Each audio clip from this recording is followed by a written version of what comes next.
welcome to the third episode of Hashing It Out with Javi. Today, I have a good friend of mine I've known for many years, all the way back to elementary. Yeah, way back in the day, man. Damn, it's a long time ago. His name is Jaime, and his son Andrew's here with us. Hey, Andrew, what's going on? Good. Just kind of trying to stay alive. What, is the corona killing you? Should. I mean, boredom's doing it, right? Boredom, yeah. right? The corona lifestyle. Barely leaving the house. Yeah.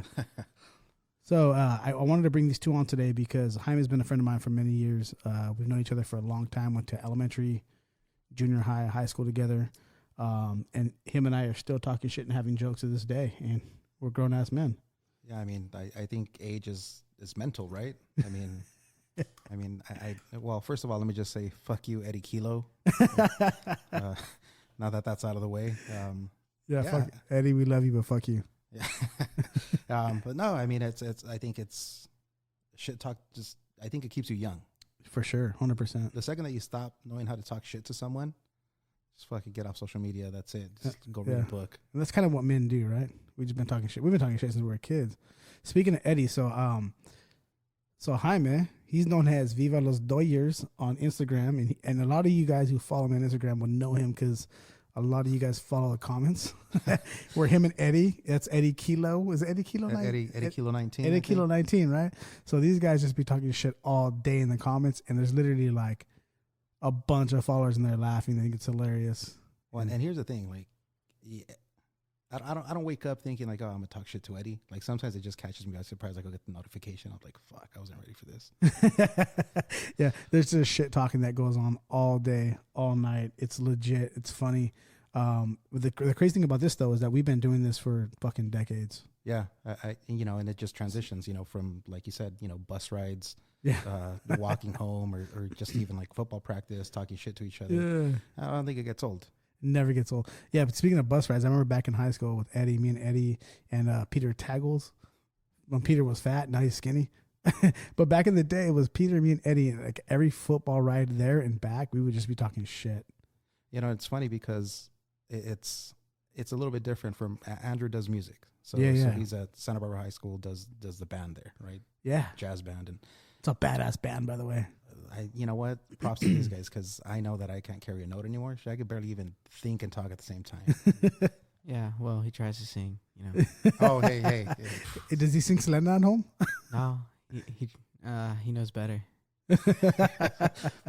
No, but I think it's when you talk about like the bus rides and the smack talk and all that stuff.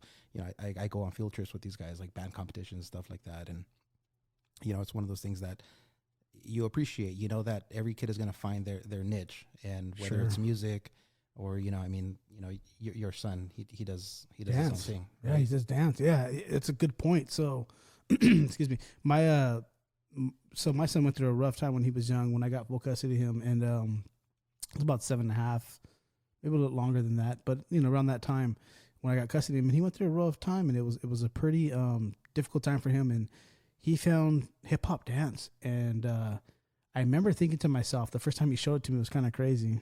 And I'm gonna hopefully not make him a little bit too embarrassed. But I came home one day after a long day, and he came up to me. He's like, "Hey, Dad, check this out, man. I want to show you something." And I'm like, "All right, cool, man. What's that?" And he's like, "Just play this song right here on YouTube and don't judge me." And he might not remember this because he was young. He was like 10. And he might hate me after this conversation that I'm telling everybody. Was it Baby Shark? Yeah, Baby Shark, dude. No, but but the funny thing is that he says, "Hey, just play the song and don't judge me." And I was like, "What the hell does that mean?" So I sit on the couch and I play the song, and he just starts dancing, and he was like busting out this crazy hip hop routine. And I'm like, "Holy shit! How'd you learn that, man?" I was just shocked and impressed because he'd been through soccer. He was a black belt in Taekwondo, working on his second degree at the time. I mean, he had done all these other things in his life, but that was like something that just, I saw a brightness in his face that I never saw, especially since he had been through a really dark time and a tough time. And I was like, "Damn, Papa, you're really good." And he's like, "Dad, you really think so?" I said, "Fuck yeah, you're amazing. It's really good." And I remember telling him, I said, "Look, if you're into this thing, like, I think you found a thing, and if you're into it, I will totally support it. I'll pay whatever I have to do, take you where I have to do. This is something that's really, I can see that you love." And it was crazy to me, man. And I never seen a love in a kid like that ever in my life. And it was my child. So I was like, dude, this is it. This is his thing. And I'm going to say this, making myself look a little bad, is that when he found his thing, I was like, to me, that was amazing because I didn't find my thing. I don't think I still found my thing. I think my thing at that age was chasing chicks. Well, maybe not 10, but a little bit later, you know what I mean? But I mean, like even when I was 23, I was still hadn't found my thing. Trying to figure out life. And so I was like, dude, he found his passion. This is his thing. And to this day, I mean, earlier today, he was out with his friends and doing hip hop dance and training and stuff like that. And it's cool to watch kids find their niche, man. So you found it with band, huh? What do you play? I play the trumpet, and then I started trying to branch out, and I learned the trombone last year. The trombone, the don't. Yeah, that's started cool. playing that for like 5 months, was it? Yeah. Somewhere around there. So he was actually doing dual bands because he was at Santa Barbara Junior High, and he was admitted to play, or he was allowed to play at Santa Barbara High School. So he was. Oh shit! So you're good. I don't know. He's not just good; he's good. Well, so I don't know. Like playing with the upperclassmen at the high school was kind of helpful because you learn the atmosphere. It also helps you want to be better because you're like, wow, these people are really good. Yeah. Only really helps you like want to practice, get to that level. One of my friends who goes there, his name's David. He's really good. My dad knows him. But Really does your dad like him? That's the question. Yeah. Well, I mean, like I said, it's those kids when you talk about like camaraderie and like shit talking and all that stuff. Sure. You see that what we remember in football, what we remember with our kids, it just doesn't. It's just not that. It translates to everything else. So you're gonna have your niche with kids that are like in music, and they know their own thing. They they do their own smack talk or whatever. Sure. But yeah, I mean, some of these kids are amazing. Yeah. You for me, when I realized that, growing up, I wanted them to do sports. I wanted them to do baseball. I wanted them to do, football, whatever, something. And when I realized that wasn't for them because they let me know, I was like, all right, cool. Well, you guys got to do something. And they picked up music, and it's just like you said, you want to support them. You want to make sure that absolutely you're focused. And I don't think I've missed a single performance for these guys. I try to be there as much as I can, and you realize that you're there not just for your kids. Yeah. You realize that there's a lot of kids out there that need that support. A lot of the parents don't show up. They might be busy or whatever. But, if a child comes up to you and says like, hey, thank you, I appreciate this. Or, you have some kids that will come up to you and be like, yeah, I'm going to call you dad. And I'm like, yeah, well, like, Daddy so, Jaime. But the thing is, you got to be able to support them and whether you agree with what your kid likes at the moment, be open-minded. And I think, the advice that I'd give parents out there that, if it's not your thing, it's okay. You had your childhood. That's huge, man. That's huge. That's really big. And I think a lot of people struggle with that. So for me, like when I remember my son was like, I want to be a dancer, I was like, the first minute I saw him, I was like, this is it for him. But that's because our situation, that was kind of a unique situation. But I had also watched him excel and struggle at the same time in other things. Like I said, he was literally at the point to get a second degree black belt on Taekwondo, and he was really good because he was super flexible, he was athletic, but it wasn't his thing. Like I was kind of pushing him to do that, and I watched him, as I pushed him, I watched him get excited about, oh, I got to this belt and I got to that belt, but it wasn't his thing. When he found dance, that was his thing. So it's like really important to really support your kids when they find their thing. You know what I mean? So and a lot of people, like you said, oh, my son's not a football player, he's not this or that. I'm like, dude, I've been talking to my friends who are some of the toughest motherfuckers. You know me, some tough hood motherfuckers in this world. I've been talking to my friends, there's some real good guys, and we talk about my kid, and they were like, hey man, that's amazing. Like we wish, as tough as we, this group of guys were when we were young, we wish we found our thing, man. That's amazing. So it's really, really important, man. It's and like you said, there's a camaraderie amongst these groups of kids. That's the same thing that I had and that you had and whatever else had, but it's in this thing, and I think what's wrong with music? The reality is music is amazing. Come on. I am tone deaf. Like there's a guitar over there in my my office that I have, and I have it there for one reason only, because most things in my life I can kind of figure out and solve mathematically or process wise in my brain, but music, it's so hard for me. So I have it there to humble me, and I play it probably like once a month. Yeah. to humble me, man, to be like, hey, man, I don't know this thing, but you can do that thing, you know? That's like a really interesting thing about music. It's like it's a huge part of life when you get into it because it's like a second language you have to learn. It's now this huge part of your life, and if you really want to like dedicate your life to music, it's a big commitment. It can take you a lot of places in life. I think I want to try to hang on to music as long as possible, but you know, as much as that is like something that I want, it will always come down to like college, you know. Yeah. Is this something that I can, you know, still hang on to while trying to get my education to go somewhere in life, like get a really good paying job. It's all about time management, I guess. But I really want to try to hang on to music as long as possible. Damn, you're raising a good kid, bro. He's got his head on his shoulder. How old are you? 14. He's 14 years old, people. I wish I had that mentality at 25. You know what? But I think a lot of that has to do with just like the environment, the people that we bring around. And, you know, it's not just the parents. I think, you know, when somebody says it takes a village, it really does. I mean, you can pull, you know, advice from a friend, from a cousin, from whatever. And I think it's, you know, as a child, you have to be able to understand that, you know, it's like, okay, maybe my parents aren't my go-to on this one, you know. Right. And, you know, I'm thankful that I can't take full credit for, you know, everything that Andrew knows or what he does. I mean, he's had great teachers. You know, his mom is very, you know, strict to certain things that she wants him to do. I tend to be strict, but I'm also a little bit more lenient sometimes. So you're the soft dad. No, I mean, I can be Not really. Let the kid tell it. Yeah. How am I? I don't know. It kind of depends on the day. Yeah. Your mood is, you have like a few, but they're all fairly similar. Just like, I'll go easy on him. You don't want to get Don't go easy on him. No, give it to him. No, like I want to hear all this. when you're in a mood, sometimes you can tell. Like you'll walk in the room, it's like he's mad. Work wasn't good, man. Don't just let him be. Don't like come to him with your problems because he's been through a lot today. Yeah, I mean, I guess, you know, and guilty. You know, I tend to wear my emotions on my sleeve sometimes, and you know, which is why I say that it takes a village. I mean, I know that there's going to be those days where I can't give him the attention that he needs, but you know, we have, you know, in our household, we're a household of 5. You know, when I came into, you know, my wife's life, you know, she had Alex. Alex is, you know, was her oldest, so. And that's why he made the intro music. The intro to. And shout out to Alex for making the music to the intro, hashing it out with Javi. Thank you, brother, man. Love you. So, you know, when you need the outro with some trumpets, you go to. Or you need music, whatever, we got you. Yeah, we got the plug right here. Sorry, I didn't mean to interrupt. No, I wanted to give him his plug because he's the man. Yeah, no, Alex, and he actually has a song out right now. He just put one out. What? Yeah, that's pretty dope. We'll have to link that in the Instagram. Yeah, right. But yeah, I like I said, you know, it takes a village. You know, he's a good kid, has a, you know, strong head on his shoulders, but you know, I think it's going to have challenges every day. You know, it's hard to be a kid. It's hard to be, you know, a teenager, and God knows it's hard to be my son.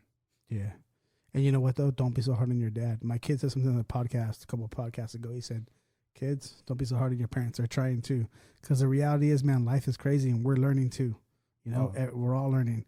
If anyone ever tells you they got it figured out, don't trust that person. You know what I mean? No. I mean, it's you know, it's funny because, you know, my best friend's growing up, he just has a baby. He, you know, newborn's going to be a year old. And, and he asked me, he's like, you know, what advice would you give me? And I just told him, you know, don't blink. Yeah. Don't blink. And the truth is that, you know, whatever you can hold on to, you know, with a camera, with, you know, whatever recordings or whatever you can do it, because, you know, they're going to grow up. Next thing you know, they're hashing it out with Javi.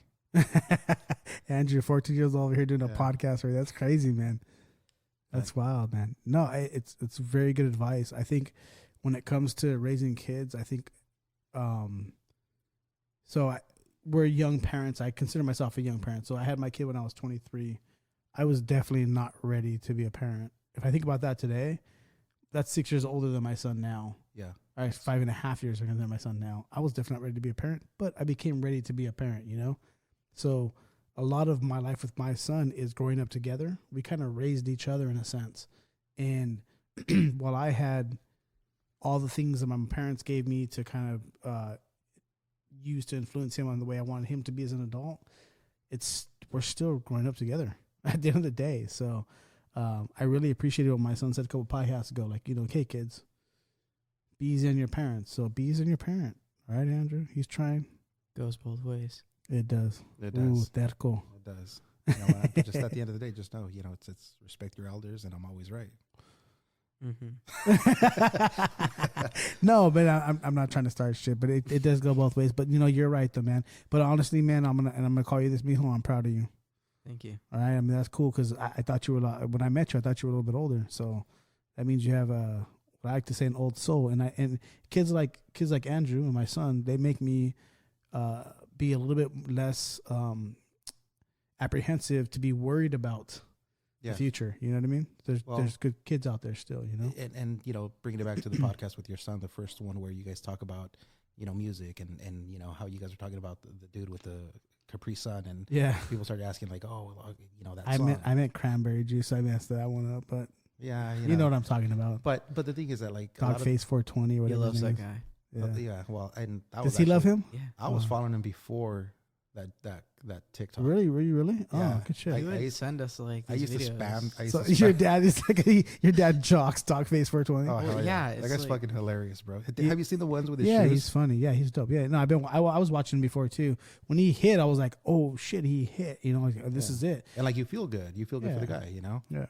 I mean, whatever. It is what it is. Fuck sucks because I want to get a fucking million views. Just tattoo a feather in the back of your ear, bro. Said you, huh? You got it. Like do that. But I forgot where I was going with this. Sorry, man. I didn't mean to cut you off. Oh, you were talking about. I don't even See, know. you lost it too. Yeah. Rewind. Sorry, 2 minutes. No, we're good.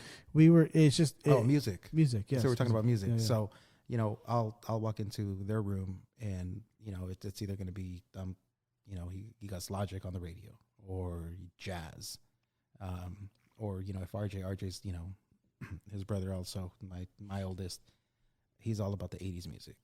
So when you walk into our house, it's going to be a mix of music. I mean, I'm going to be listening to banda, some Selena. Don't lie, fool. Hey, you know what? Hey, some bitty bitty bom bom, hell Bitty yeah. bitty bum bum. You're going to tell me that if that's not on the radio, you're not going to listen to it? Of course, I'm gonna shake my ass too. Right? So, hey, I think that's just our upbringing. Of course, man. Selena was anything for Selena's. Yeah, huh? Well, I'll lose a bumper for her. I want to hit that bumper. All right. Anyways, so no, back to your household is full of a lot of different mixtures of music Just and music.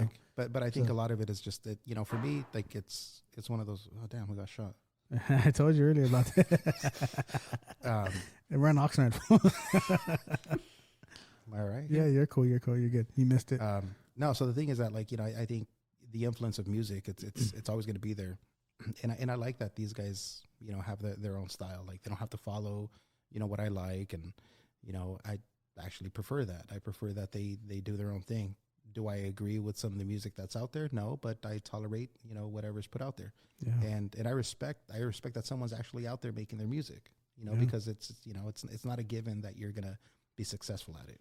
Yeah. So, That was cool. So when your stepson Alex was making that intro, he's like, "What do you want?" I was like, "Dude, I want it to be like Triumph from Wu-Tang."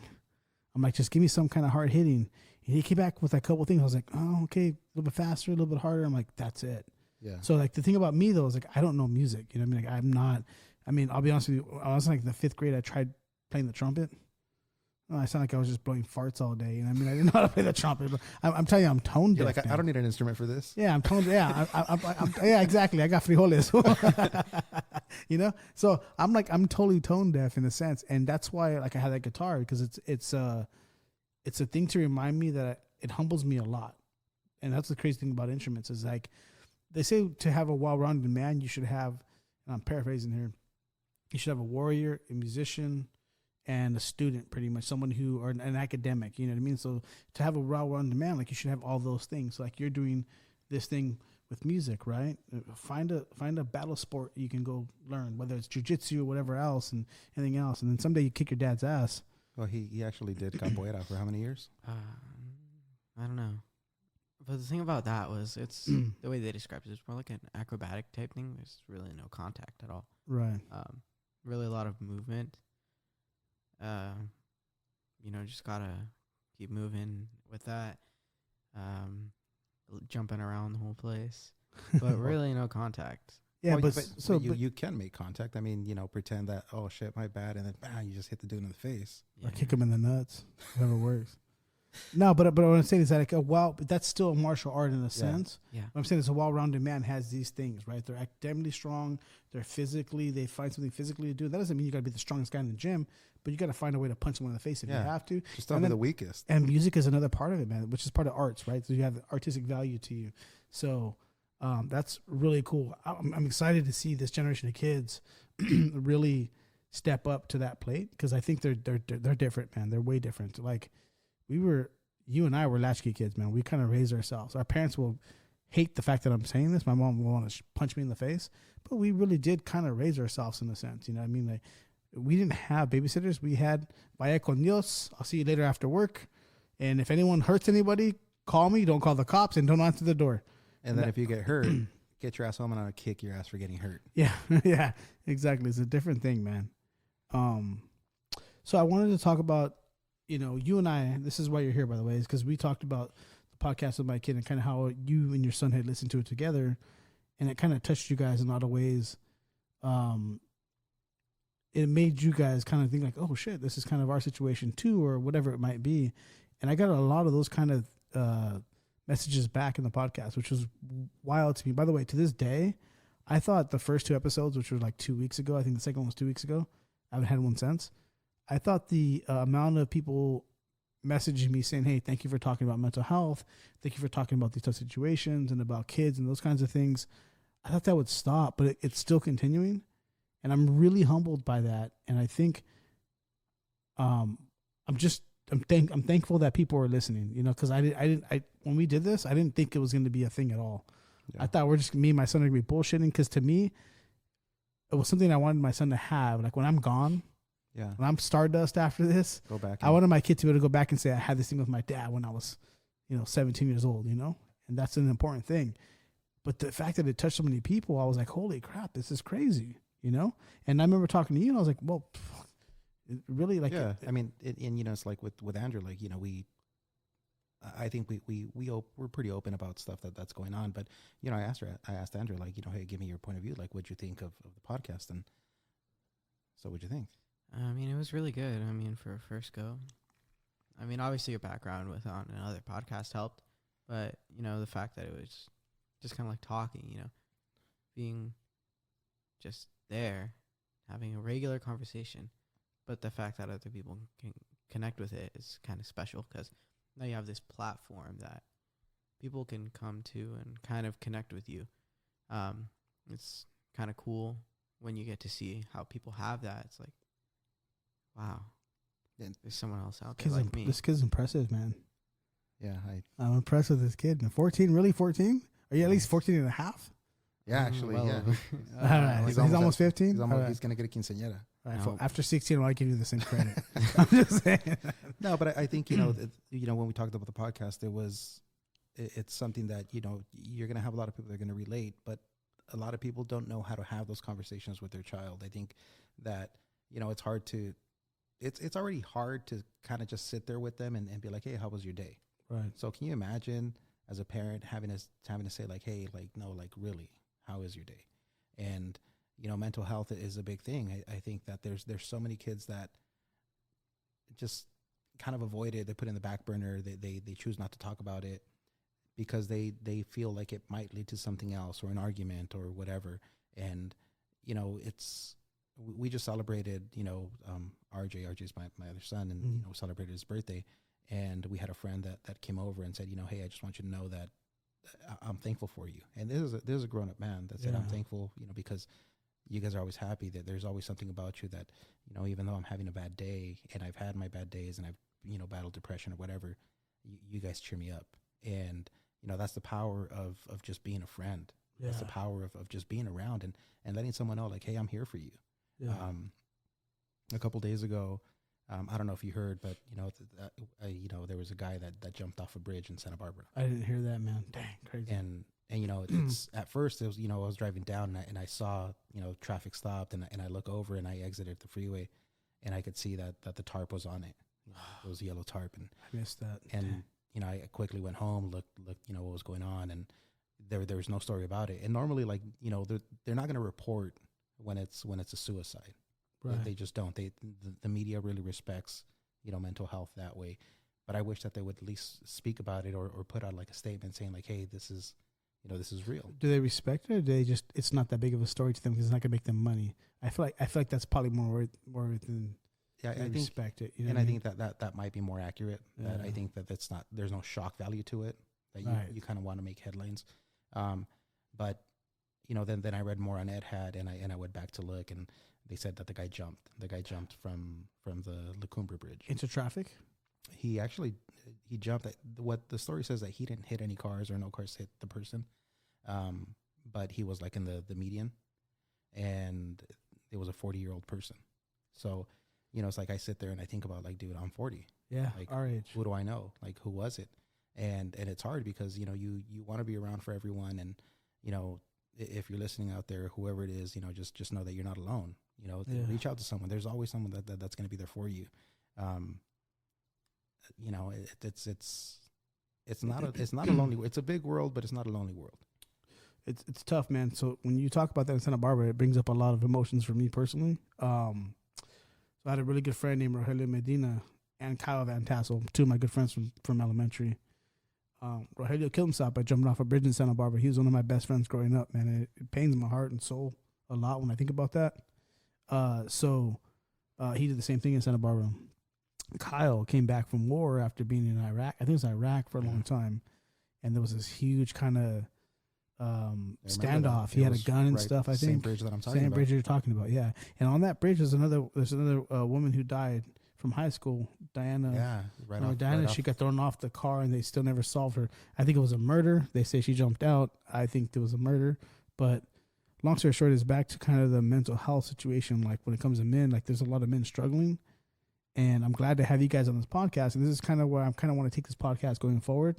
In a sense, is I want to have it be funny and lightweight and have a lot of stuff too. But I also want to bring a lot of awareness to men in their situations, because I think right now in today's society, there's a lot of women empowerment, women this, women that. We're kind of forgetting that there's a lot of men that are still struggling out there, a lot. And I've been touched by, I mean, if I count Kyle's situation, which was insane, Rogelio's rest in peace, my best friend Manny, rest in peace. If I start to count this, the amount of times that I've had men in my life that I cared about either hurt themselves or life taken in a tough direction, it gets overwhelming for me. So that's why when you brought this up, it just triggered me to think of these things that were like many years ago. And I just think that mental health is a fucking thing we have to talk about when it comes to men. It's real. It's an extremely important thing, man. It's real. And I think, it's important to be able to talk to, kids about it and tell kids, like, hey, it's okay to talk about it. There's plenty of help, out there. It might not be your parents. It might not be your uncle. That's fine. There's people out there that talk to you. There's doctors, there's, right. And you don't have to, stick with the one that you're given. If you don't like it, cool. You know what? Let's find another one. And, you go on and so forth. Right. But, I think just being able to speak it and being able to have that one person that you can go back and talk to, just letting someone know like, hey, look, I'm here for you. Totally. And that's what it's all about, man. So anyone who's out there listening right now, seriously, if you have somebody you haven't talked to in a long time, a friend from high school, a friend from 5 years ago, a friend that used to be really close to, man, just reach out to them, because you'd be surprised how much that could really help out people. It's really important. It's extremely important. I don't want to sit in this dark space too long, but I'm glad you brought it up, man. Yeah, I mean, it's like I said, it needs to be talked about, and I thank you for bringing it up the first one, and it's going to go on. I think the more people hear about it, the more that it's going to touch home and say like, what, maybe I could make a difference, maybe I could talk to someone, and just reach out. You don't have to, kind of sit there and investigate or sit there and question someone like, but are you really okay? No, it's just like, hey, look, you're loved, or like, hey, just thinking about you. Hope everything's all right. Hey, what's up, fool? I love you. Yeah. That's all you got to say. Fuck you, Eddie. Hey, what's up, fool? I love fuck you, Eddie. Eddie Kilo 19, fuck you, puto. Yeah. Joe Just Rico. kidding. Hey, Joe Rico too, that Yeah. motherfucking asshole. Kansas City Chiefs fan, fucking piece of shit. are you still his? Sorry, me earmuffs. Are you still his man crush Monday? He's gonna love me forever. He is, huh? Hey, fuck. And I think him and Sato are secretly. Fuck Satu. Just kidding, Satu. I love you. I give Satu a hard time though. So are you ever gonna unblock him? No. He's still blocked. Yeah. Still blocked. Because you can't block me 5 times because you get upset at me in like 1 year and then be like, oh, I wanted you to unblock me now. No. I live and die by my bullshit. That's Yeah. my bullshit. You know what I mean? So Sato's my brother. That's your uncle. And Culero. And I'm only on this Culero. podcast because I want to establish that bridge to connect them again. This is an intervention. That's silly shit. But I actually want to. I see that Andrew has a list there. What is that there? What is that list? Let's see that list. Yeah. Oh, Topics. yeah. So on my Instagram, I asked earlier today, like, give me some topics so we can answer some topics about what people want me to talk about or us today to talk about on this podcast. So I want to know, like, what are some topics? And there's a bunch. By the way, we got like, I printed 4 sheets of them, but I probably got about 150. But I printed the 4 sheets that I think I could probably talk about with the 14-year-old young man. So are the on other ones podcast. like after hours? Yeah, after hour, maybe the next podcast when it's me, When you Javi dim, after dim, dark, dim the lights. the torta whisper after dark. We'll do that, but let's see what we're gonna hand it over to Andrew and see what he's got going on that list. When I first got the list, this one question really resonated with me: red or green salsa? You want to go Very first? curious. I'll go first. So I like both because I think that's a broad question. Let me explain that. So I think green salsa, like green enchiladas, my favorite. Way better than red enchiladas. Way better. This guy's hungry. You like that, huh? Sounded good, right? My mom's enchiladas verde, they're so good. Yeah. She made them with mole one time. I was like, nah, take this away. Yeah, so just green. My verde, Some so things, just red or green, that's how they are. Can't be changed, But Right. I would say that I think, like you said, it depends. You can like them both, but you can't have like a taco de lengua with red salsa. It has that's to be true. green. It's got to be green. Yeah. Exactly. So it's tacos de cabeza, green. Green. You can't Yeah. you can't go red. So I think it depends on. I'm gonna say both. You have to go both. Right. Tacos, like the street tacos, give me red salsa all day. yeah. But if I'm eating something else, like that, So say it's after the club, all right, and you pick up a torta. why you gotta throw it there, bro? Torta with a torta after hours. What do you smother it with? Ooh, my love.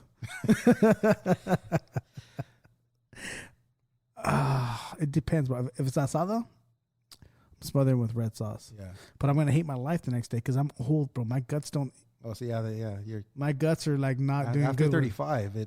Something madre. changes. Yeah, man. You can't. That red salsa hits you hard. So for me, I'm gonna say this to you. Throw it back to you for a second. My mom's green salsa. My mom's green enchilada is my favorite food in the world. People ask me, "What's your favorite food in the world?" And I always tell them I don't really have one because there's so many different foods from cuisines from all over the world that are amazing. Really good food. They're all so equally good. But if I had one food that I could have for the rest of my life, my mom's green enchiladas are amazing, bro. Yeah. That's it, man. That's it. Dead and done. What about you? it all depends.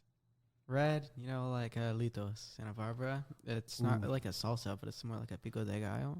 Oh, so the chip salsa. Yeah, I put that on everything. If we had that around, it's all I'd eat. But some green salsas, like the one you make, it's more like a guacamole. Yeah. But it's also like a salsa. It has like a kick. That's really good. I'll put that on my tacos when you make them. It's really good. But it kind of depends on what you're eating. Yeah. So I want your green salsa now. Fuck. You gonna make me some or what? Well, you should have brought me some, fool. Crazy. Right there. There's some avocados right there. I'll make some right now. Shit. It's really good. Yeah. All right. Shoot another one, Andrew. There's another one that I saw. Age gaps in dating in all perspectives. I think when you find love, or in the process of searching for it. Unless it's obvious that it's a sugar daddy. Yeah. But I think that you'd be surprised that when the planets align for you, it is what it is. You know, I'm not opposed to anyone. I mean, if you were to tell me when you turn 18 that there's like some 60-year-old lady, I'd be like, yo, bro, seriously? Like, You got to settle down, bro. you relax. That's a sugar mama. That's what we call them. So I don't know. What do you think? So for me, it's a difficult question. Not difficult, but I'll answer it the way I can answer it because I'm an old man and I've been single for a long time. But I've been single. This is going to go into the kind of sidebar subject, but we'll come back to it. So a lot of people ask me, like, why are you still single? Like, you have your shit together. You're fucking borderline fucking attractive. I'm not, by the way. You are. But I'm actually closing my eyes and I'm thank you, listening baby. to your I love voice. you. No, but what I'm saying is like, you know, like, why are you single? And I'm like, I'm single for a lot of reasons. But one of the most important reasons I can say I'm single for is because for the last 7.5 years or so of my life, I've been raising my son alone. So when I first got full custody of him, I decided to like put my like sort of dating life on hold and just say, you know, I needed to focus on him, get him to a healthy place. I'm not going to worry about me. I now think, and I've talked about this before in another podcast, but I now think that like that was the worst thing to do in my life because I probably should have ventured out and satisfied my needs as a man and as a human, you know, as well as just raising my kid, because I can't be a full, complete human to give back and raise my son the best I could to the best of my ability if I have been single. So in other words, like a female, and my son mentioned this in another podcast too, like a female kind of perspective in this household probably would have been a good thing. Yeah. So long story short is I've been single for a long time and I grew old during that period of time. However, for whatever reason, I attract a lot of young women. It's that baby face. Oof. That's what it is. I don't know what it is, but young women are fun. Not all young women are the same, by the way. Some are like a lot of fun, but they're also a lot of headache. Take notes. Take notes, Andrew. Take notes. Young equals headache.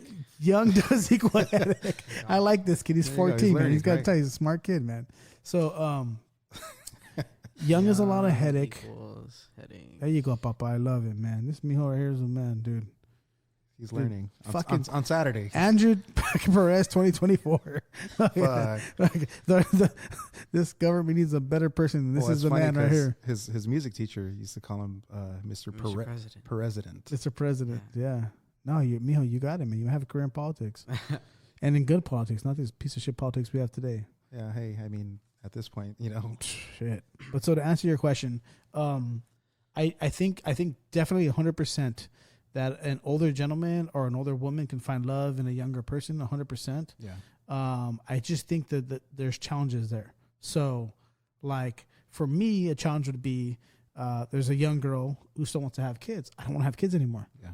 My kid's 17 and a half. He'll be 18 soon. Like, I can't even imagine. I can't fucking even begin to imagine to change another diaper in my life if I didn't have to. You're like, Unless dude, it's I'm my trying to parents. travel. Unless it's my parents, you know what I Yeah. mean? And I got to do something for my family, my life. Like, I can't imagine having to change another diaper in my life or having to sleep this night or dealing with like back to school night on fucking Thursday at 8 p.m. to my 8-year-old kid. Like, I can't even imagine doing that again. Yeah. I mean, I guess, you know, some things that I think about, it's like, you know, if somebody asks me, you know, the whole age gap, it's like, all right, cool. How was she when you graduated high school? Ooh. And if you're going to go back and be like, dude, she was like in kindergarten, be like, dude, bro, seriously, no. Don't hate on me, bro. No, but No, but just you know, kidding. but that's a good gauge, you know. Yeah. No, Where was this person when you graduated? I got like a 10-year gauge. Anything over, you got to prove yourself. You know what I mean? You got to make sure. you got to earn it. I got to make sure you ain't crazy. You know what I mean? Like that's my thing. But that's just because for whatever. But it's also because young women are attracted to old men because they think these guys have their shit together. They think these guys are like on top of the world and they're not going to be full of drama. The reality is, no matter what age you're at, people are drama. Yeah, and seriously, young ladies out there looking for an older guy, they don't all have a podcast. Shut up! You're so stupid. Andrew, give us another one. Yeah. After hours question right here. Kind of, maybe. Depends on where you After guys go with this one. We're just gonna cut into it. Well, it depends on how you take this question. What do you do if you find your old lady at a bar all alone with another dude? All alone with another dude. Dude, And she said she was at work. You gotta return that lied. chick 100%. You gotta get rid of her, right? She lying, right? Andrew, you're 14. You know she lying, right? Well, Right off the bat, you know. She said she was at work. Yeah, she lying. Yeah. So yeah, right there. Hey, Got a bro. twin? Does she have a twin? Like an evil twin? I don't know. We'll find out. So I don't know. I mean, I think you would know that right off the bat. Like, wait a minute, you're at work, but it's like 9:00. I think this follower, I'm sorry, Unless bro, you're a to day sell it to drinker. you, but he's a danger. I think this follower, I'm sorry to tell you, bro, but you gotta get rid of that one. You gotta return that one, get your Yeah. money back, and move on. Right? Right there at the club door, be like, all right, my bad. Yeah, bro, Outta get here. rid of that one, right? Come on. She told you she was gonna be at work and she's at a bar with another dude and you catch her? What did Pitbull say? If the girl want to play, let her go. Let her go. There you go. Al All right, rato. Andrew. We'll do another one here. I don't know if I want to ask this question. Is it an after hours one? No. Just kind of political. Oh shit. Yeah. Alright. Ask away. Do it, Mijo. Let's do it. Whatever. Should we fly our flags at half staff if Trump loses? Oh, well, shit. he lost, so. Well, I mean, honestly, if that's your dog in the fight and you're gung ho about it, whatever. I mean, look, when the Cowboys lose, you know, okay, Your dad's a Cowboys fan. It's a tough season for him. One breaks his ankle, they all break their ankles. Yeah, that's true. But the thing is, look, you know, I mean, if that's your dog in the fight, you know, and you were barking about it for however long, Right. you know, don't hide it. Sure. Whatever. Taking that loss. It's a free country, right? Exactly. Yeah, fly your flag. You know, I think that, you know, you shouldn't have shame in what you do if you really believe it. If you only did it to just kind of piss people off, then you were wrong to begin with. You had 100%. no need to have any flag. But, you know, I think that, you know, when it comes down to politics, you know, there's professionals out there that can sit there and shoot the shit with people about it. And, you know, for me, if you voted for Biden, if you voted for Trump, you know, it doesn't change who you are with me. If you were cool with me, you're cool with me. 100%. You know, and I think, you know, when it comes down to politics, you talk about people that you're not in their economical circle. They don't really give a shit about you. And the truth is that they can't relate with you because, dude, you're out here working Monday through Friday, you know, 8-hour job. You know, You've been in your bed for like 3 months. okay, but I had hip surgery. You did have So, surgery. yeah, but my hips don't lie no more. Cochino. Hey, But the thing is that, you know, I mean, would you agree that, you know, the way I look at it is this way: fly your flag all you want. I'm gonna just say it out right, and I think everyone who's been following me knows this. I adamantly hate Trump. Adamantly hate Biden. I don't dislike them both. I think they're both not what America represents. well, and I'll tell you, Javi just doesn't like anyone because That's true. Be- I be- equally hate everybody. before Trump, it was Obama. Well, no, but let me explain that though. So I voted for Obama, his first run he went for president. I thought Yeah. he's gonna be.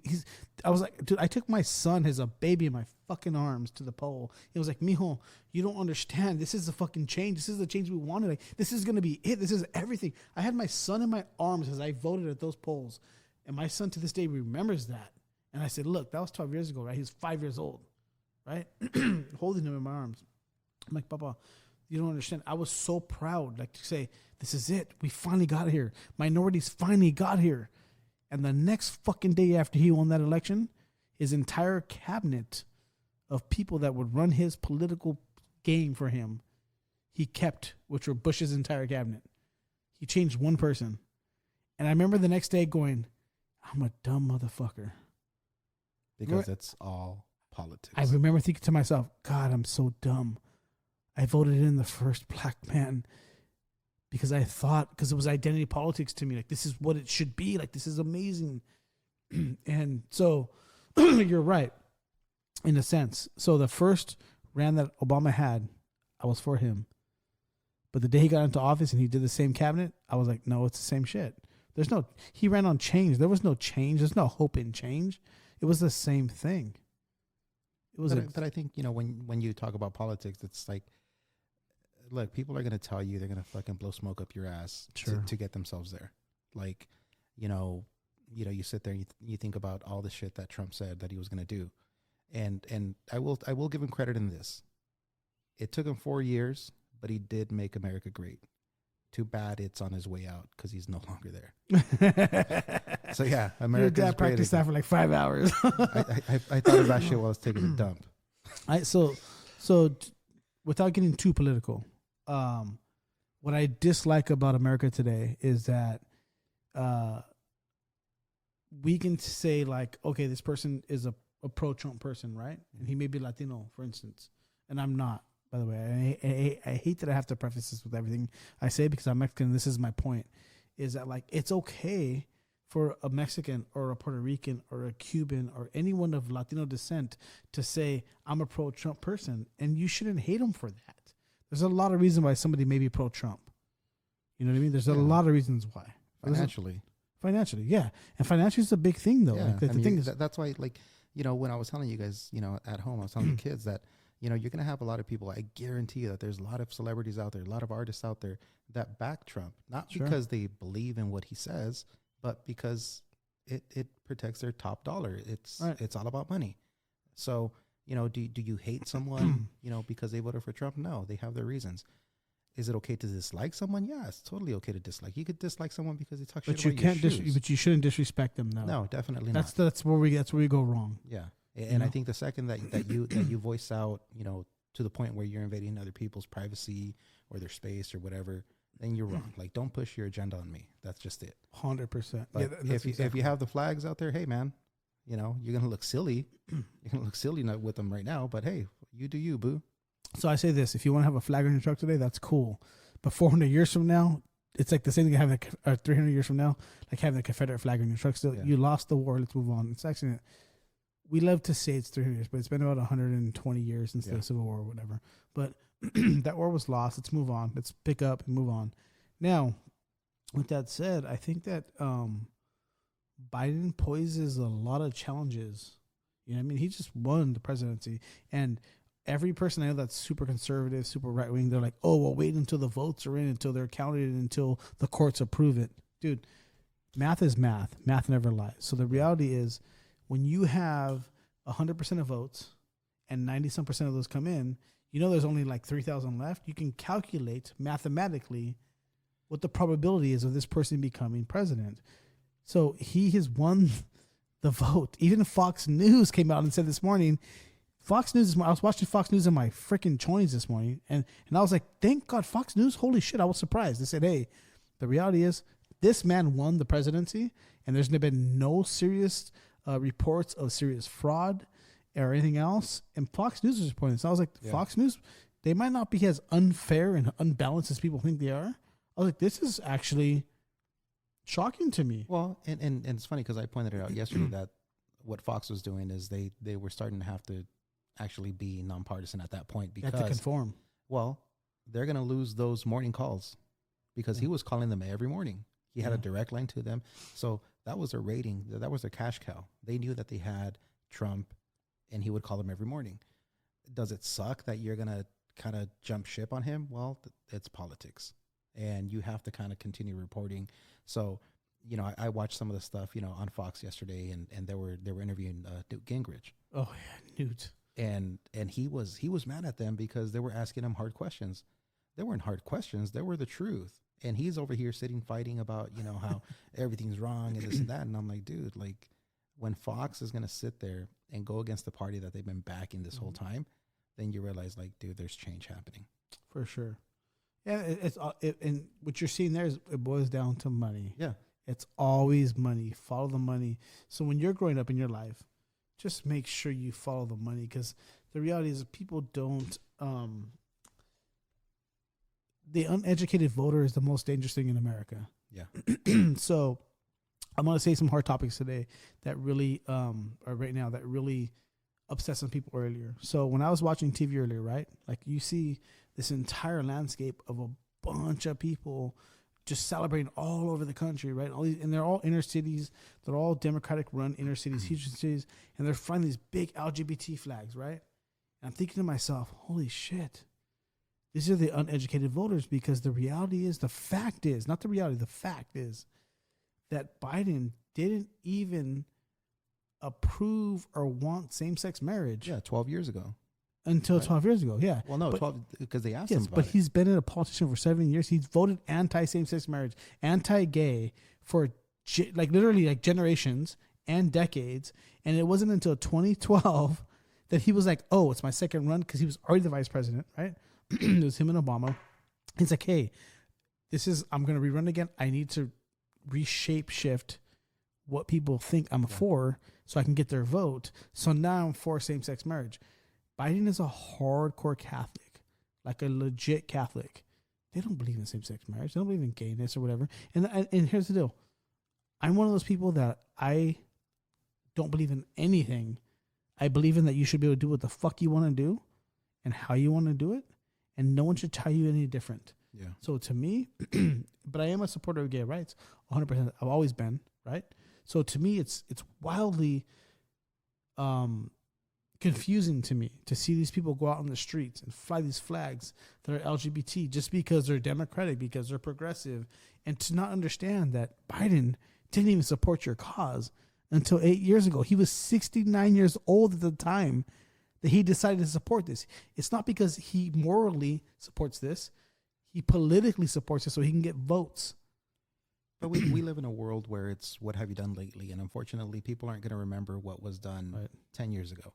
And I think that, unfortunately, like, what he's saying is an uneducated voter is probably your biggest enemy. That's true. The truth is that everyone's going to blow smoke up your ass no matter what. Always. I mean, it's been done for years, and it's not going to be the last time that they do it to us.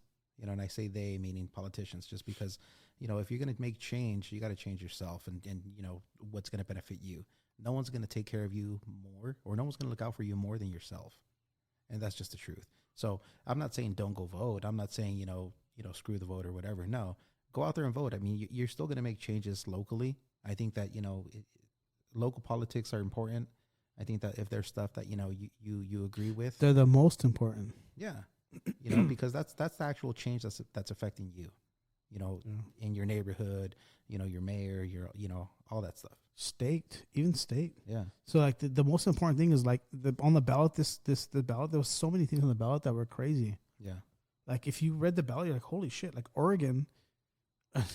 I have they woken up, or are they still all tripping out? They're still tripping out, bro. Did they pass the law?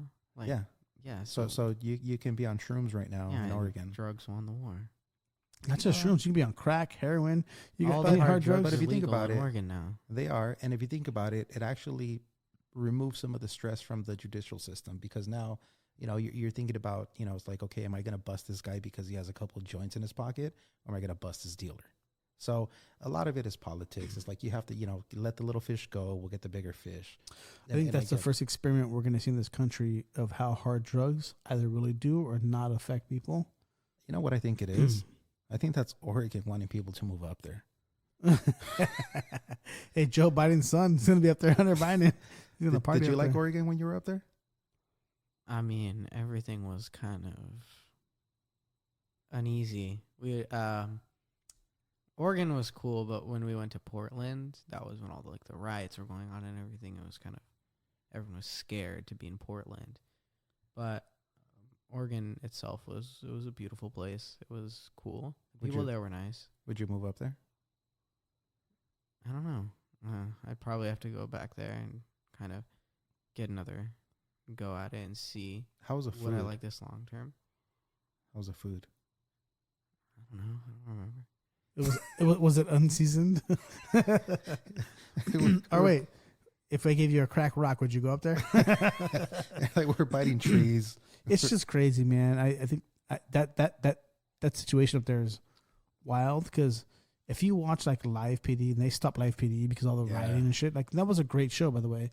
But if you watch that, like every night, at least like 3 times a night on that show, somebody was getting Narcan to save their lives. Yeah. And cops were saving those lives.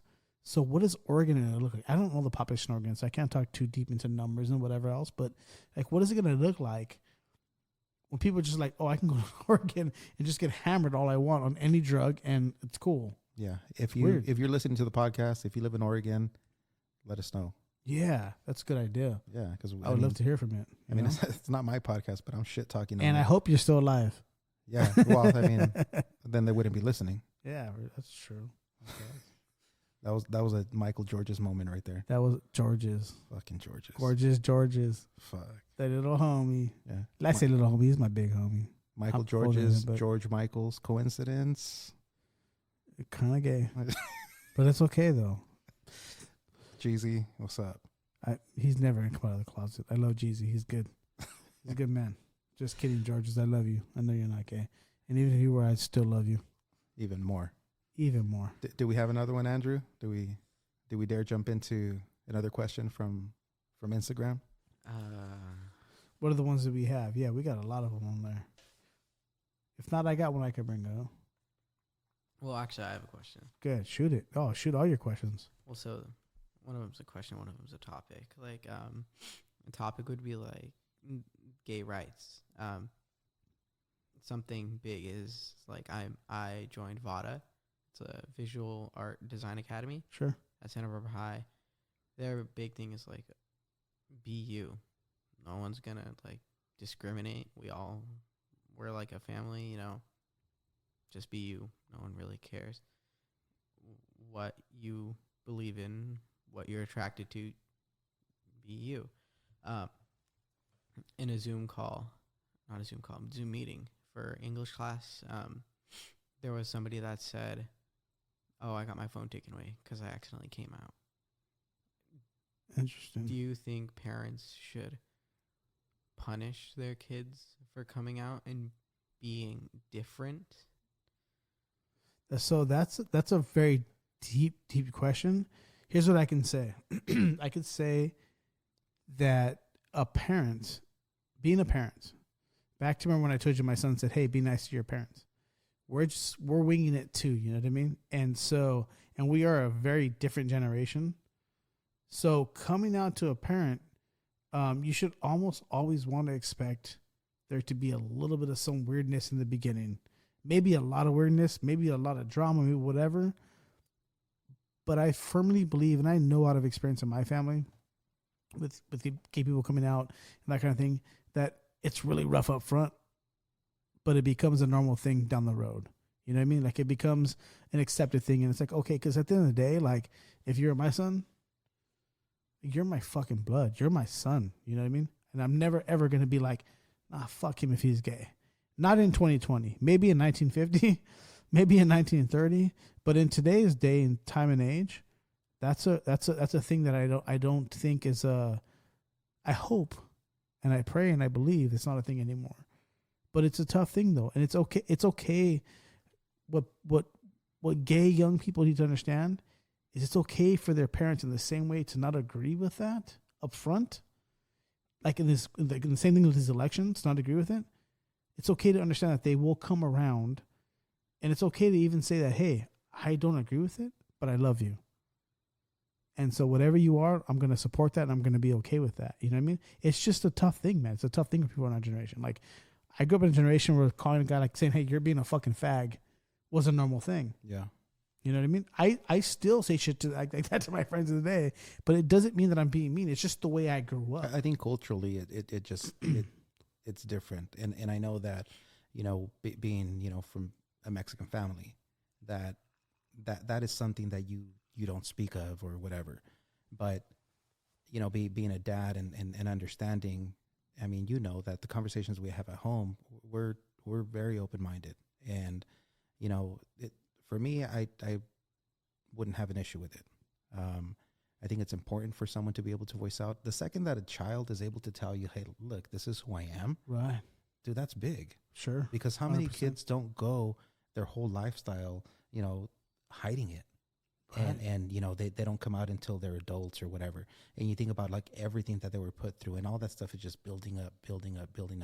So that child, that kid, whoever said, hey, this is who I am, and the parents took away their phone or whatever, that's a fail on the parents, because the parents took it upon themselves to be angry and put themselves first.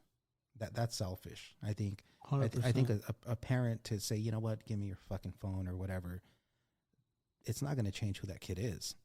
The kid just told you. The kid became more your child because I think you've always told a person, anyone, whether it's your child or not, you got to be honest.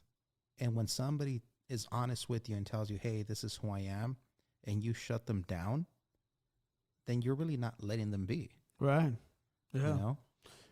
It's just different times, man, different generations. But I think it's tough. I think a lot of kids these days are really afraid to do that kind of thing. But I also think there's a lot of kids that are coming out. It's crazy to us because, like, when we grew up, for instance, there was maybe we knew like 2 guys in our entire school who were like, yeah, that guy's gay. Like, we knew he was gay. No one hated him. No one picked on him. We just knew he was gay. Like, that was a gay guy. We can just tell it was a different time. Yeah. You know what I mean? It was a different time.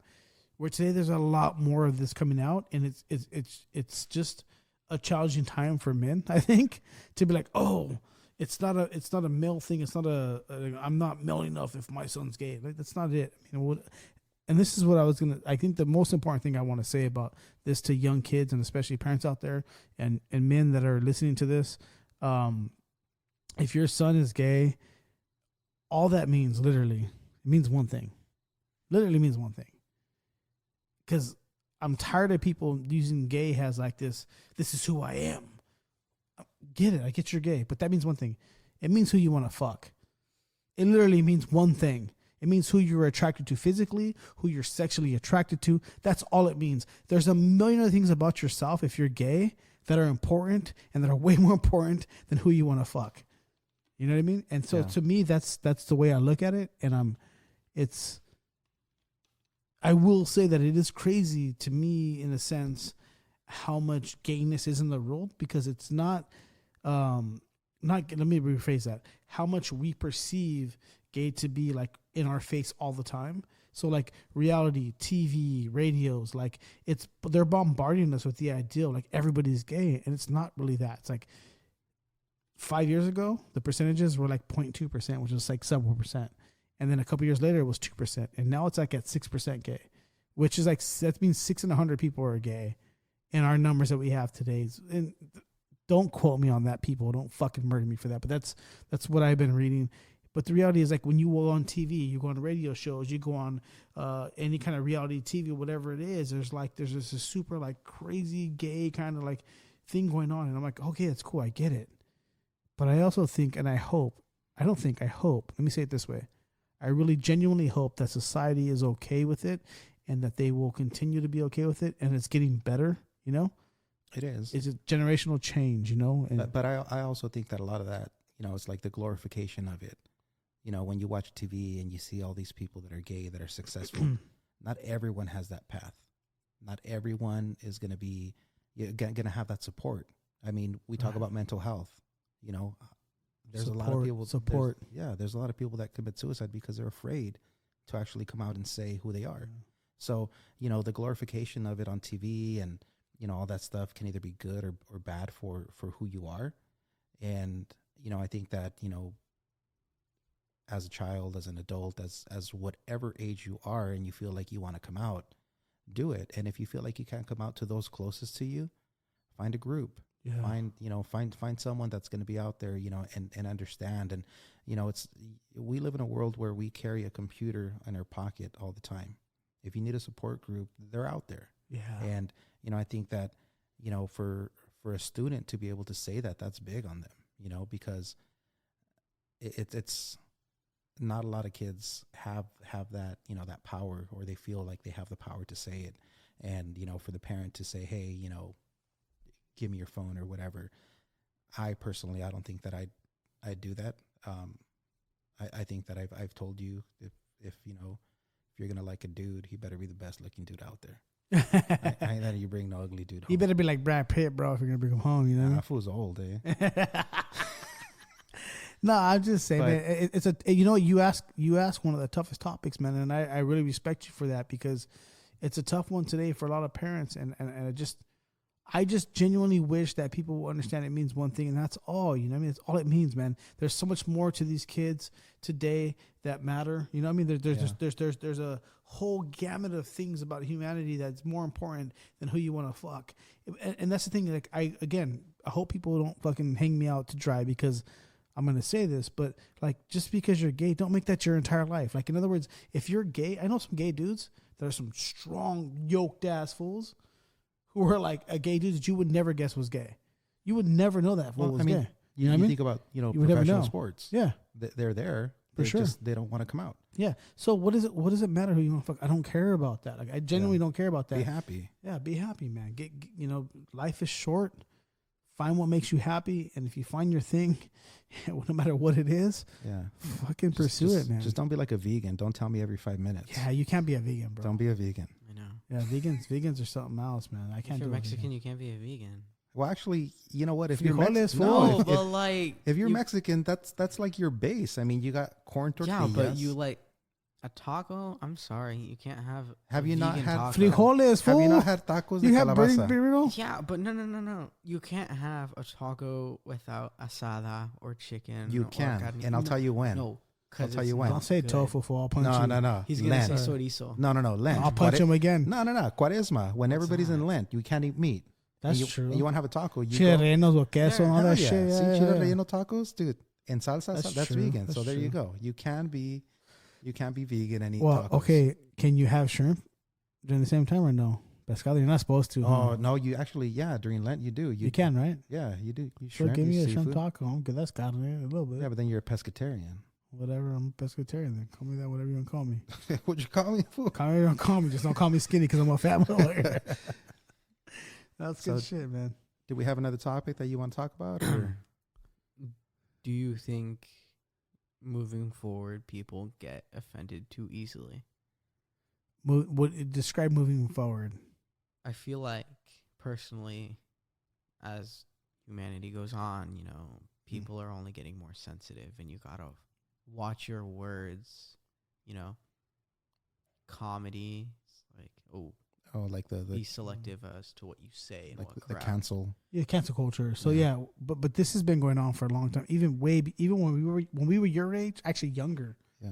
In the early 90s, there was a bunch of shows on TV about cancel culture, about actually political correctness. What they called it then was PC, political correctness. So this is nothing new. This is the left finding ways to get upset.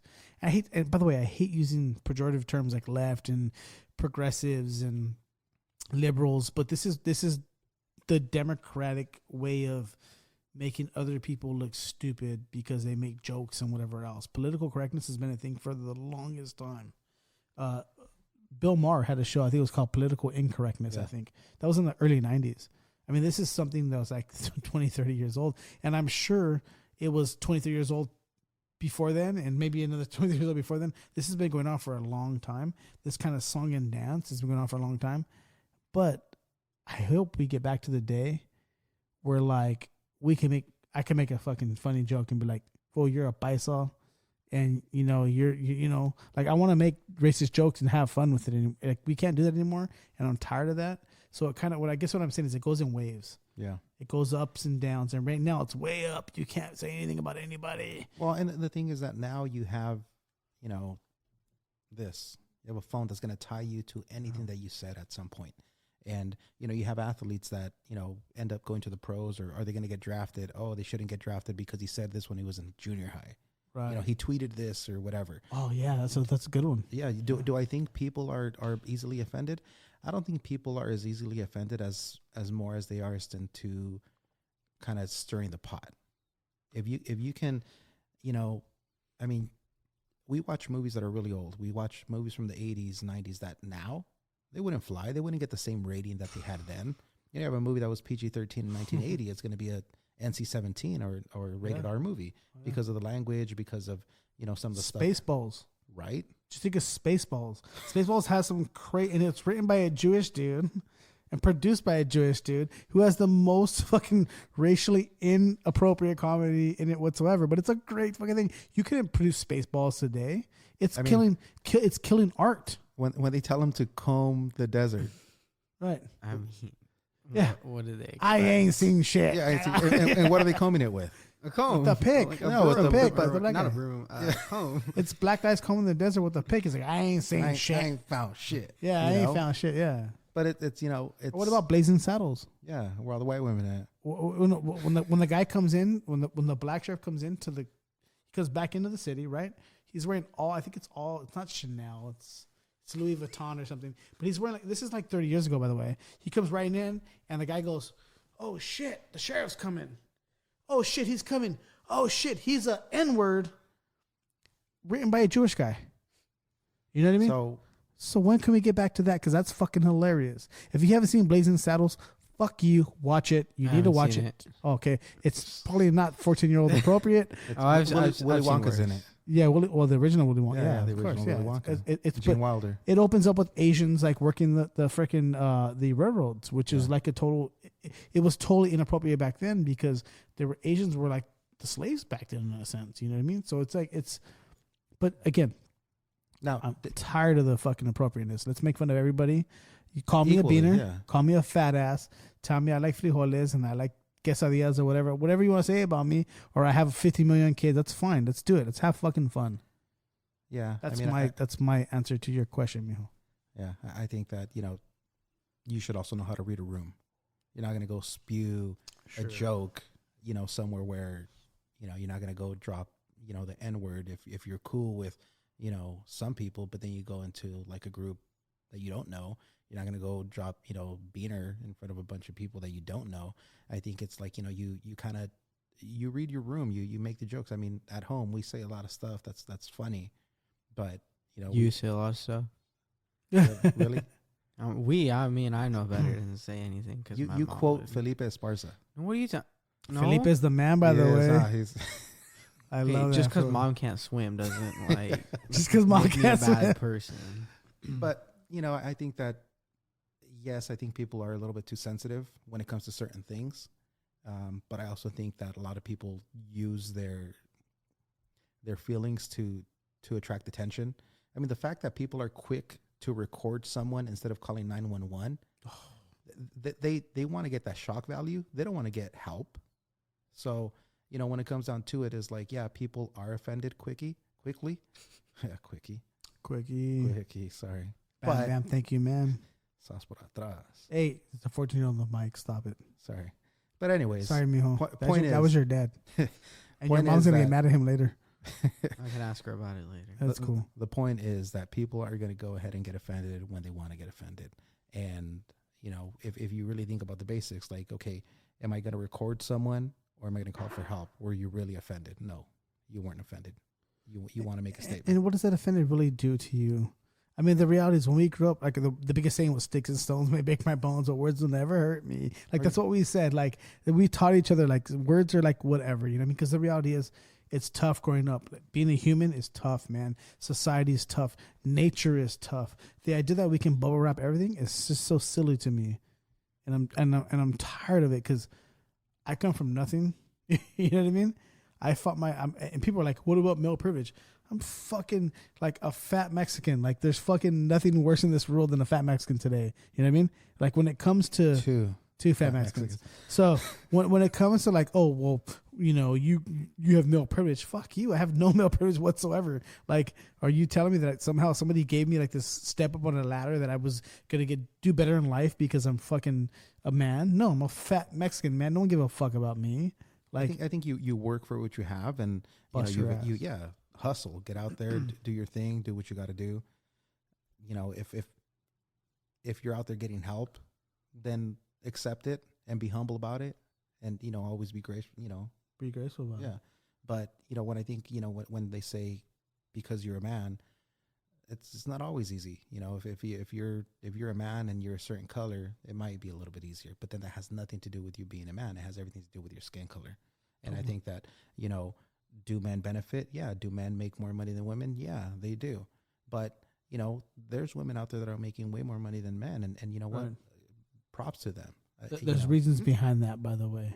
Well, whatever the that's reason a whole is, other conversation. Whatever the reasons are. That's a whole can of fucking onions we can open up, or onion layers we can peel back. Yeah. Again. That's Javi saying it, not me. Yeah. Because I come with when I study these things, Yeah. And it bothers me. Like, I'm like, I come from fucking nothing. I have nothing. I'm not Brad Pitt looking. There's no one gave me shit in this fucking world. Like, to say that I make more than you because I'm a man, it's just silly.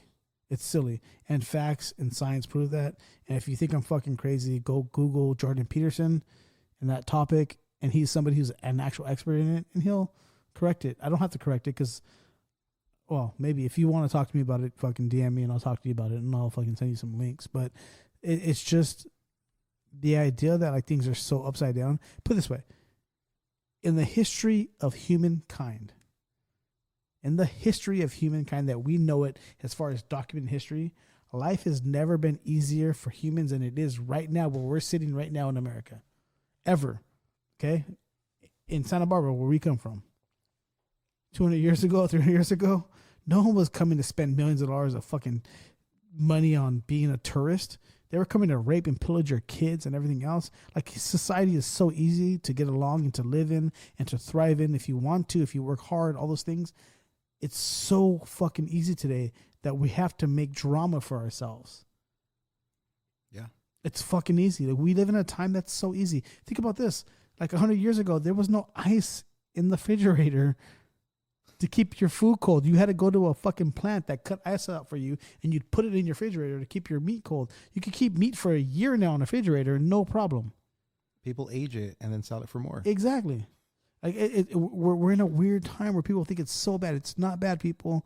Take a step back, sit down, take a deep breath.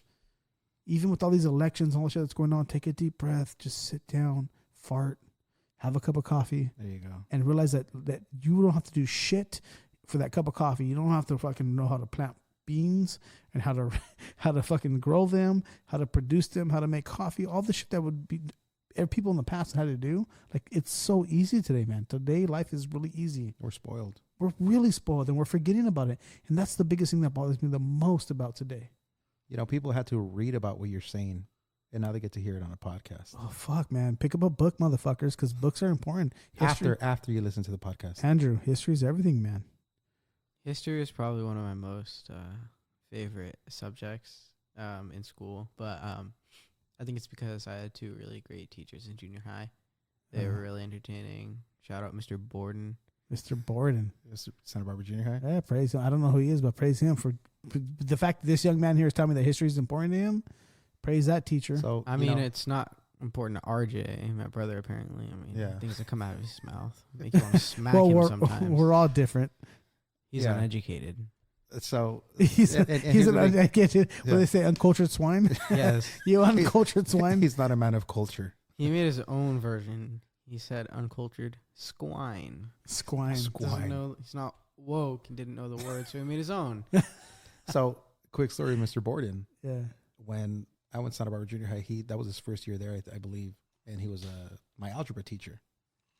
And went to go meet. So he was there back in our day? Yeah. No. So you left, or no, I left. No. You were 92. You were in 8th grade, and he was doing 7th grade algebra. Okay, so I was gone. So already. no. So you were 1 year ahead, so you didn't have him anymore because he was doing 7th grade. And then I went to go, with Andrew, and he kind of looked at me, and he was like, "Oh shit." He's like, "You're that bison from back in the day. I remember you." I'm like, "Damn." I'm like, "You used to have hair." But yeah, no, shout out to the educators out there. If you're a teacher, a teacher, praise them. They're underfunded, and overworked. Overworked for sure. I want to send a shout out to Santa Barbara High School music department, just because, the teacher there, Mr. Aguilera, he's working with a bunch of kids that, really have a passion for music. Right. And, if you're a teacher out there, I applaud you. Thank you for doing, what you do. I know that there's a lot of money that doesn't come to you guys' pocket, and a lot of it actually leaves your pocket to help these kids. Right. But, the music department is one that I can speak of, because I know that a lot of these kids don't have the support that, like a big program like football. Right. Football gets all the money. You have other groups where the money's there, and I don't know what it is. That some of these groups just don't get the funding that they deserve. You can't have a football game without band. Right, that's true. How would that sound? What about that band that played I Got 5 on It? Did you see that? I did. That was, I know USC did that. Okay. USC did that. The USC has, some pretty cool stuff. We actually, Santa Barbara High School had a kid recently that she went down to USC, and, she did her thing down there with the band, but it's just really hard to do. You kind of you're proud of these kids that they make it out of high school and they go to a bigger program. But I mean, it's bringing us full circle. I think educators, big ups to them. Yeah, big ups to them. All of them, man. It's Yeah. not an easy job, man. It's not And an easy especially job. if you're doing kindergarten, because that's like key. That's what's going to establish these kids to be able to understand, time and planting those seeds. yeah. So, gentlemen, first and foremost, Andrew, I want to thank you for being on here, man, because I've been wanting to make this podcast like kind of a real shit talk podcast. Like, I want to talk about some real shit and some things that matter.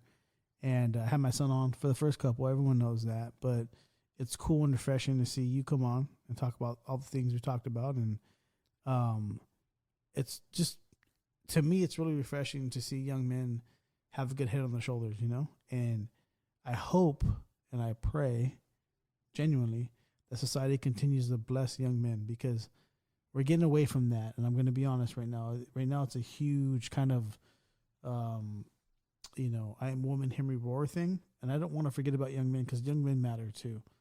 That's an important thing to me.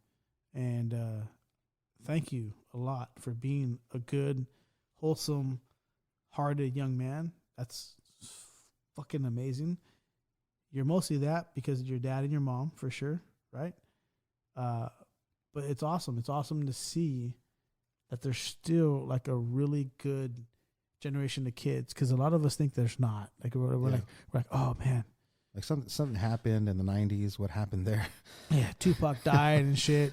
Biggie got shot, yeah. and then everything went to shit after that. You know what I mean? But it's just really good to know that there's young men out there that have a good head on their shoulders, man.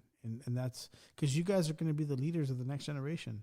And that's really important. You know what I mean? It's really, really, really extremely important, So thank you for that. And I appreciate both of you.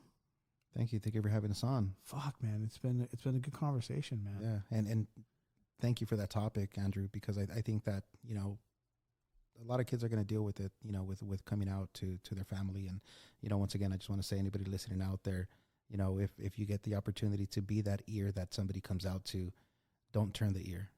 Make sure that you're there for them. And if you can't help, if you don't have the answer, don't be an asshole about it. Yeah. Just listen. Just listen, man. Because sometimes, no matter what it is, whether you're coming out or whether, you got dumped or whatever issue you have, if somebody's reaching out to you to tell you like, hey, this is what I'm going through, it doesn't cost anything to just listen. So, yeah.